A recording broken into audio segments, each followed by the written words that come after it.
සංවිධානාත්මක අපරාධකාලී නායක ගණයමුල්ල සංජීව ඝාතනයට සම්බන්ධව මෙරටින් පලා ගොස් සිටි ඉෂාරා සෙව්වන්දි නැමති ප්‍රධාන සැකකාරිය නේපාලයේදී අත්අඩංගුවට ගෙන ඇති බව බුද්ධ්‍යංශ ආරංචි මාර්ග තහවුරු කරයි.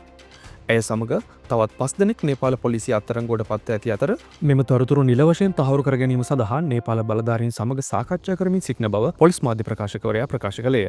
නීතිඥවරයෙකු ලෙස වෙස්වලාගත් වෙඩික්කරුවෙකු විසින් ගණයමුල්ල සංජීව අධිකරණ සංකීර්ණයක් තුළදී ඝාතනය කරන ලද අතර එම වෙඩික්කරුට ගෙනියවේ නඩුපොතක සඟවා ලබා දී ඇත්තේ මෙම සැකකාරිය විසින් බව විමර්ශනවලදී අනාවරණය වී තිබිණි. මේ අතර තවත් සංවිධානාත්මක අපරාධකරුවෙකු වන ලලිත් කන්නංගර හෙවත් බස් ලලිත් ඩුබයි රාජ්‍යයේදී අත්අඩංගුවට ගත් බව පොලිස් මාධ්‍ය ප්‍රකාශකවරයා කොළඹ පැවති මාධ්‍ය හමුවකදී අද තහවුරු කළේය. ඔහු කඩිනමින් මෙරටට ගෙන්වා ගැනීමට අවශ්‍ය පියවර ගනිමින් සිටින බවද ඒ මහතා වැඩිදුරටත් සඳහන් කළේය. චීනයේ නිල සංචාරයක නිරත අග්‍රාමාත්‍ය ආචාර්ය හරණි අමරසූරිය මහත්මිය බීජිං නුවරදී චීන රාජ්‍ය කවුන්සිලයේ අග්‍රාමාත්‍ය ලී චෙන් මහතා හමු වී ද්විපාර්ශ්වික සාකච්ඡා පවත්වා තිබේ. මෙහිදී ශ්‍රී ලංකාවේ ආර්ථික වර්ධනය සහ ණය ප්‍රතිව්‍යුහගතකරණයේ ප්‍රගතිය පිළිබඳව චීන අග්‍රාමාත්‍යවරයා දැනුවත් කළ ආචාර්ය අමරසූරිය මහත්මිය ඒ සඳහා චීනය ලබා දෙන සහයෝගය අගය කළාය. දෙරට අතර වෙළඳ ආයෝජන සංචාරක සහ සංස්කෘතික සබඳතා තවදුරටත් ශක්තිමත් කර ගැනීම පිළිබඳවද නායකයින් දෙපළ අතර දීර්ඝ ලෙස සාකච්ඡා වී ඇත. චීනයේ එක් තීරයක් එක් මාවතක් ව්‍යාපෘතිය යටතේ ශ්‍රී ලංකාවේ යටිතල පහසුකම් සංවර්ධනයට ලැබෙන දායකත්වය අගය කළ අගමැතිනිය හම්බන්තොට ඇසුරුම් මධ්‍යස්ථානයක් පිහිටවීම ඇතුළු නව ආයෝජන අවස්ථා පිළිබඳවද අවධානය යොමු කළාය. අධ්‍යාපනය, කෘෂිකර්මය, සෞඛ්‍ය සහ ආරක්ෂක ක්ෂේත්‍රවල සහයෝගීතාව වර්ධනය කර ගැනීම සම්බන්ධයෙන්ද මෙහිදී සාකච්ඡාවට ලක්විය. වර්ෂ 2021 සිට 2024 දක්වා කාලය තුළ සංවිධානාත්මක අපරාධකරුවන්ට අයත් රුපියල් කෝටි 3902ක් වටිනා වත්කම් රජය සතු කරගෙන ඇති බවට පොලිස් මාධ්‍ය ප්‍රකාශක සහකාර පොලිස් අධිකාරී උදය කුමාර වුට්ල මහතා පවසයි. මීට අමතරව මෙම වසරේ ජනවාරි මාස සිට මේ දක්වා කාලය තුළ තවත් රුපියල් කෝටි 73ක් වටින දේපල ක්‍රියා විරහිත කර ඇති අතර ඒවාද රජය සතු කර ගැනීමට නීතිමය පියවර ගනිමින් සිටින බව ඒ මහතා සඳහන් කළේය. එසේ ක්‍රියා විරහිත කළ දේපල අතර රත්තරම් පවුන් 354ක්, මෝටර් රථ 72ක්, සුඛෝපභෝගී නිවාස 35ක් සහ අක්කර 37ක ඉඩම් ප්‍රමාණයක්ද වන බව පොලිස් මාධ්‍ය ප්‍රකාශකවරයා අනාවරණය කළේය. කොළඹ කෙසෙල්වත්ත වේල්ල වීදියේ පිහිටි නිවාඩු නිකේතනයක සේවකයන් දෙදෙනෙකුට පහර දීමේ සිද්ධියක් සම්බන්ධයෙන් පොලිස් කොස්තාපල්වරුන් දෙදෙනෙකු අත්අඩංගුවට ගෙන තිබේ. සැකකරුවන් කොළඹ මධ්‍යම අපරාධ කොට්ටාශයට අනුයුක්තව සේවය කරන නිලධාරීන් බව කෙසෙල්වත්ත පොලිසිය පවසයි. පසුගිය 12 වෙනිදා සිවිල් ඇඳුමින් සැරසී පැමිණි මෙම කොස්තාපල්වරුන් දෙදෙනා කිසිදු හේතුවක් නොමැතිව සේවකයන්ට පහර දී ඇති බවට පැමිණිලි ලැබී තිබිණි. අදාළ ස්ථානයේ සවිකර තිබූ CCTV දර්ශන පරීක්ෂා කිරීමෙන් අනතුරුව සැකකරුවන් හඳුනාගෙන අත්අඩංගුවට ගෙන ඇති අතර පහර කෑමට ලක් වූ සේවකීන් දෙදෙනා රෝහල්ගත කර ඇත. දැනට ක්‍රියාත්මක විදුලි ගාස්තුන් ලබන ජනවාරි මාසයේ දක්වා තවදුරටත් නොවෙනස්ව පවත්වාගෙන යාමට තීරණය කළ බව ශ්‍රී ලංකා මහජන උපයෝගිතා කොමිෂන් සභාව පවසයි. අද පැවති විශේෂ මාධ්‍ය හමුවකදී අදහස් දක්වමින් එහි සභාපති මහාචාර්ය KPL චන්ද්‍රලාල් මහතා මේ බව ප්‍රකාශ කළේය. විදුලි ගාස්තු පිළිබඳ මීළඟ සමාලෝචනය ජනවාරි මාසයේදී සිදු කරන බවද සභාපතිවරයා වැඩිදුරටත් සඳහන් කළේය.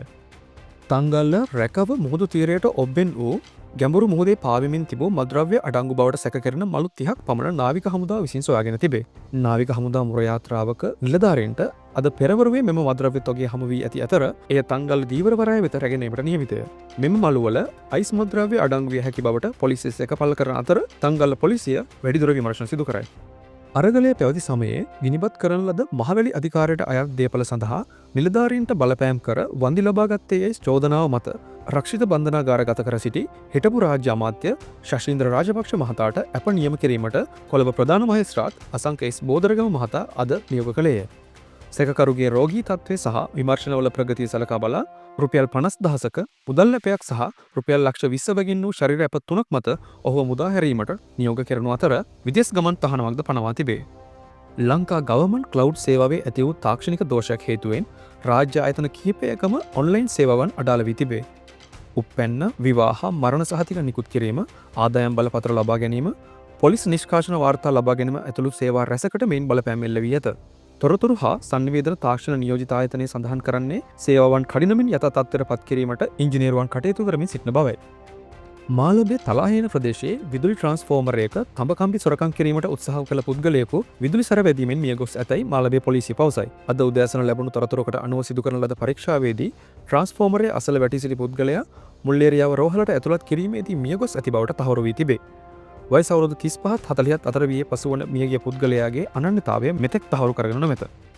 පළාත් සභා මැතිවරණය පවත්වන කාලවකවානු පිළිබඳව ඉදිරි සති දෙක තුළ රජයෙන් පැහැදිලි ප්‍රකාශයක් අපේක්ෂා කරන බව නිදහස් හා සාධාරණ මැතිවරණයක් සඳහා ජනතා ක්‍රියාකාරීත්වය හෙවත් පැෆරල් සංවිධානය පවසයි. එහි විධායක අධ්‍යක්ෂ රෝහණ හෙට්ටිආරච්චි මහතා සඳහන් කරන්නේ මැතිවරණය තවදුරටත් කල් නොදමා පැරණි ක්‍රමයට හෝ පැවැත්වීමට ආණ්ඩුවට හැකියාව පවතින බවයි. ඒ සඳහා අවශ්‍ය වන්නේ සුළු නීති සංශෝධනයක් පමණක් බවත් ඒ මහතා පෙන්වා දෙයි. පවතින අධික වගා සහ ප්‍රවාහන වියදම් හේතුවෙන් මේ දිනවල පළතුරු තොගමිල ගණන් සැලකිය යුතු ලෙස ඉහළ ගොස් ඇති බව පෑලියගොඩ පළතුරු වෙළඳ සංගමය පවසයි. ඒ අනුව අඹ කිලෝවක මිල රුපියල් 400-500 අතරද, අලිපේර කිලෝවක් රුපියල් 500-600 අතරද, පැෂන් ෆෘට් කිලෝවක් රුපියල් 400ක් ලෙසද තොගමිල පවතින බව එම සංගමේ සභාපති සුරංග ප්‍රීතිලාල් පීරිස් මහතා සඳහන් කරයි. මෙම මිල ගණන් යටතේ වෙළඳාම අඩු වී ඇති අතර පාරිභෝගික ජනතාව දැඩි අපහසුතාවයට පත්ව ඇති බවද හෙතෙම කියා සිටී. හැටන් නුවරඑළිය ප්‍රධාන මාර්ගයේ කොටගල ප්‍රදේශයේදී අධික වේගයෙන් ධාවනය වූ යතුරු පැදි දෙකක් මුහුණට මුහුණ ගැටීමෙන් සිදු වූ අනතුරකින් ගුරුවරියක ඇතුළු තිදෙනෙකු බරපතල තුවාල ලබා තිබේ. අද උදෑසන සිදු වූ මෙම අනතුරට යතුරු පැදි දෙකේම අධික වේගය සහ එක් යතුරු පැදියක් නොසලකිලිමත් ලෙස ඉස්සර කිරීමට උත්සාහ කිරීම හේතු වී ඇති බව දිඹුලපතන පොලිසිය පවසයි. තුවාලකරුවන් දික්කොය මූලික රෝහල වෙත ඇතුළත් කර ඇත. උමාය ජලපෝෂක ප්‍රදේශයට ඇදහැලෙන අධික වර්ෂාවත් සමග අලිකොටියාර ජලාශය පිරී වාන් දැමීම ආරම්භ කර තිබේ. මේ හේතුවෙන් ජලාශයේ වාන්දොරට 3ම අඩි 2 බැගින් විවෘත කිරීමට පියවරගත් බව වැල්ලවාය වාරිමාර්ග ඉංජිනේරු කාර්යාලය පවසයි. ජලාශයෙන් මුදාහරින ජලය කිරින්දිඔය හරහා ලුණුගම්වෙහෙර ජලාශයට ගලා යන බැවින් කිරින්දිඔය දෙපස සිටින සහ ඔය පරිහරණය කරන ජනතාවට ඉතා අවධානයෙන් පසුවන ලෙස ආපදා කළමනාකරණ මධ්‍යස්ථානය ඉල්ලා සිටියේ. මැද පෙරදිග සාමය ස්ථාපිත කිරීමේ අරමුණින් ගෙන එන ලද ගාසා සාම සැලැස්ම සඳහා ඇමරිකානු ජනාධිපති ඩොනල්ඩ් ජේ ට්‍රම්ප් කටාර් ඊජිප්තු සහ තුර්කි රාජ්‍ය නායකයින් අත්සන් තබා තිබේ. හමාස් සංවිධානයේ විසින් රඳවාගෙන සිටි ප්‍රාණාපකරුවන් 20 දෙනෙකු සහ මියගිය සිව් දෙනෙකුගේ දේහයන් ඊශ්‍රායලට බාර දීමෙන් පසු මෙම ගිවිසුම ක්‍රියාත්මක විය.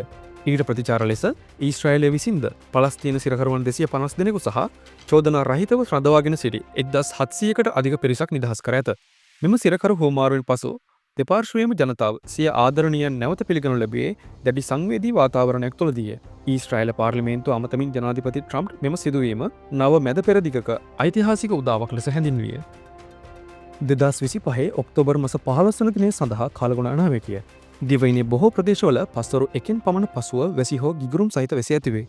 සබරගමුව, මධ්‍යම, ඌව සහ උතුරු මැද පළාත්වල ඇතැම් ස්ථානවල මිලිමීටර් 100ට වැඩි තද වැසි ඇතිවිය හැක. බස්නාහිර සහ දකුණු පළාත්වල වෙරළබඩ ප්‍රදේශවලද උදෑසන කාලයේදී වැසි ඇතිවිය හැක. මධ්‍යම, සබරගමුව සහ ඌව පළාත්වල ඇතැම් ස්ථානවල උදෑසන කාලයේ මීදුම් සහිත තත්ත්වයක්ද පැවතිය හැක. ගිගුරුම් සහිත වැසි සමග ඇතිවිය හැකි తాවකාලික තද සුළං වලින් සහ අකුණු මගින් සිදුවන අනතුරු අවම කර ගැනීමට අවශ්‍ය පියවර ගන්නා ලෙස ජනතාවගෙන් කාරුණිකව ඉල්ලා සිටිනු ලැබේ.